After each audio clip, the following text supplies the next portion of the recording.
un peu moins philosophique. La lettre de Léa s'adresse, je ne sais pas, s'adresse aux organes. Ah, complètement moins philosophique, même complètement barré. Vous allez voir, j'ai écrit une lettre aux organes cette semaine, une sorte de conte. Cher organe, comme mon trafic à moi, ce sont les lettres et qu'il est légal, je vous en ai écrit une. Voilà, je préfère vous prévenir, côté jeu de mots, cette missive va être dense, un peu comme quand on parle de royauté russe. Si, parce que c'est toujours danse avec les tsars. Voilà, voilà. Vous êtes avertis et vous êtes donc le double d'audience puisqu'un homme averti en vaut deux. Allez, on reprend comme tout bon conte ou histoire de transplantation d'organes commence par « Il était un foie ». Eh bien, il était donc un foie, deux amis, Vess et les testis, voilà, qui étaient si cool qu'on les appelait Vésicool et les testicool. Les deux amis vivaient dans un corps humain avec tous leurs amis organes, dont Thomas, qu'il fallait laisser dans un cheval, car on disait « laisse Thomas dans les talons ». Ces organes étaient si célèbres que certains avaient même été invités dans l'émission de Laurent Delahousse, Un jour intestin. Et je m'en souviens, ce jour-là, il était tombé de la glace, car il n'est pas rare que l'intestin grêle. Oh là là.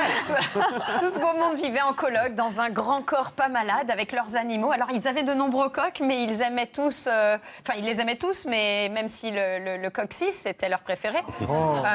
Tout le monde aimait d'ailleurs tellement le coccyx qu'il était toujours écrasé d'amour, ce qui en faisait un organe de presse. Ils aimaient aussi leur larynx, un animal à mi-chemin entre le larion et l'aéropare, voilà, qui voyait très bien, d'où l'expression avoir des yeux de larynx. Et pour finir, ils possédaient aussi des lapros qui stataient entre eux, et ne soyez pas étonnés, tout le monde le sait que les laprostates. Ils vivaient frugalement et quand ils avaient froid, ils enfilaient un ovaire qui sent mauvais, aussi appelé un pullover. Au pire, ils prenaient un thé bien chaud qui venait de Russie et se demandaient alors « Tu veux d'utérus ?» Ça fait 2 fois. Non, juste un doigt, merci. Voilà, évidemment, parfois, ils étaient embêtés par le rectum d'Académie, par qui tous les déchets devaient transiter. Ils se moquaient de lui et quand le rectum ne laissait rien passer, ils s'exclamaient « Mais qu'est-ce qu'il est con, ce type, eh !»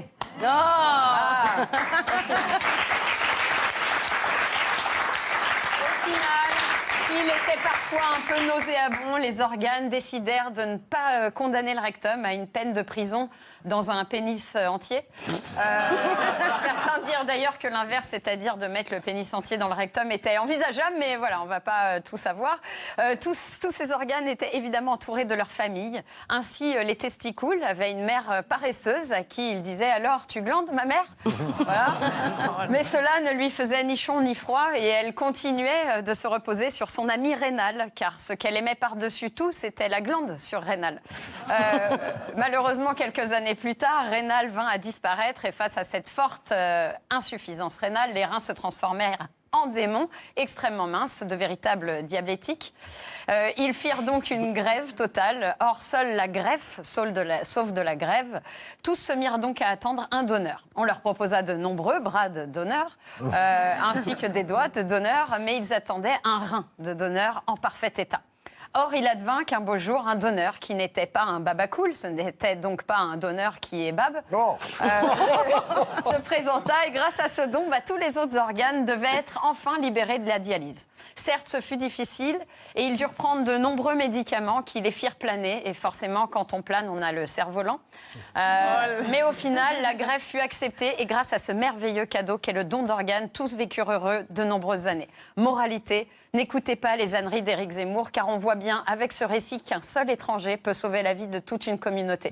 Voilà, j'espère que ce conte vous a plu et qu'il générera de nombreuses créatures unicellulaires de type amibe, car après tout, les bons contes font de bons amibes. Bravo, merci beaucoup Léa. C'était effectivement moins poétique. Merci beaucoup.